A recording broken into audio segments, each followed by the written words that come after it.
तो आज आम्ही आलो पोलीस स्टेशनला. तर असं काय झालं आमच्यासोबत की आम्हाला पोलीस स्टेशनला बोलावलं गेलं. तर हे पाहण्यासाठी तुम्हाला व्हिडिओ पूर्ण पाहावा लागेल. तर मी आलो सावडीला अजित भाऊकडे बॅनर छापण्यासाठी.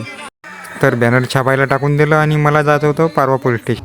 तर सगळ्यात पहिले आपण टाकलं गाडीमध्ये पेट्रोल आणि भाऊला दिले आपण पैसे. तर निघूया आपल्या मंजिलकडे. तर जाता जाता आपल्याला खडकीच्या पुलावर दिसला हा भयानक दृश्य. हे तर बघूनच जाऊ म्हटलं. तर बघू शकता तुम्ही.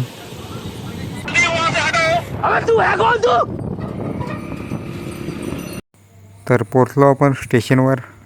आम्ही आलो होतो नवरात्र उत्सवचे परमिशन काढण्यासाठी. तर मित्रांनो आपलं इथं झालेलं आहे परमिशन काढून. तर आता निघणार आपण घरासाठी. तर भाऊजीला आली होती चहाची तलब. तर आता सर्वप्रथम आपण चहा रस प्यायला तर सगळेच बोलते, मी तुम्हाला चहा प्यायला बोलतो. तर रस्त्यात भेटले आपल्याला लहान RTO. इकडचे रस्ते पाहून असं वाटते की नरकात जायच्या रस्त्यापेक्षाही भारी आपले रस्ते आहे राव. गड्ड्यात रस्ता की रस्त्यात गड्डा काही समजत नाही. दिवसभर सगळे कामं करून बराच उशीर झाला होता. तर आजचा व्लॉग आपण इथेच खतम करू. भेटू पुढच्या व्हिडिओ.